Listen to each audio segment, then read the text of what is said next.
Comeback વડોદરામાં smart મીટરના વિરોધને લઈને સરકાર હરકતમાં આવી છે। નાગરિકોના વિરોધના પગલે સરકાર હવે હરકતમાં આવી છે। રાજ્ય સરકારે એમજીવીસીએલના એમડીને ગાંધીનગર બોલાવ્યા છે। સ્માર્ટ મીટર અંગે ગ્રાહકોની તમામ શંકા દૂર કરવા માટે આદેશ આપ્યો છે। ઉર્જા મંત્રી અને સચિવે એમજીવીસીએલના એમડી પાસે તમામ વિગતો પણ માંગી।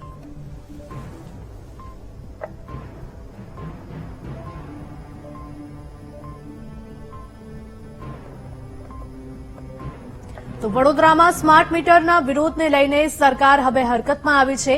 નાગરિકોના વિરોધના પગલે સરકાર દ્વારા હવે કાર્યવાહી કરવામાં આવશે। રાજ્ય સરકારે એમજીવીસીએલના એમડીને ગાંધીનગર ખાતે બોલાવ્યા। સ્માર્ટ મીટર અંગે ગ્રાહકોની તમામ શંકા દૂર કરવા માટે આદેશ કર્યો। વધુ માહિતી સાથે અમારા સંવાદદાતા માનુ જોડાયા છે। માનુ, જણાવશો કે ઉર્જા મંત્રી અને સચિવે એમજીવીસીએલના એમડી પાસે તમામ વિગતો સ્માર્ટ મીટરને લઈને માંગી છે। હિરલ, છેલ્લા એક અઠવાડિયાથી વડોદરાના વિવિધ વિસ્તારમાં જ્યાં સ્માર્ટ મીટર નાખેલા છે એ ગ્રાહકો વિરોધ નોંધાવી રહ્યા છે।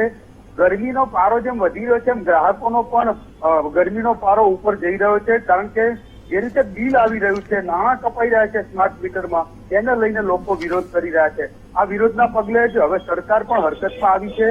ઉર્જા વિભાગના જે સચિવ છે એમના દ્વારા એમજીવીસીએલના એમડીને બોલાવવામાં આવ્યા અને જે ઉર્જા મંત્રી છે એમને પણ જે તમામ વિગતો છે માંગી હતી।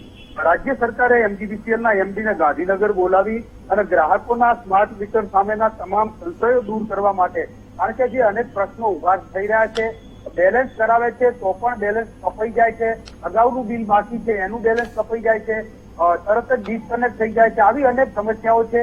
લોકોને વધારે બિલ આવી રહ્યું છે એવી શંકા છે। આ તમામ શંકાનું સમાધાન લાવવા માટે આદેશ કરવામાં આવે છે।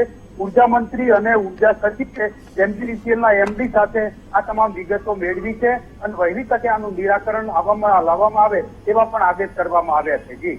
જી બિલકુલ માનુ, આભાર।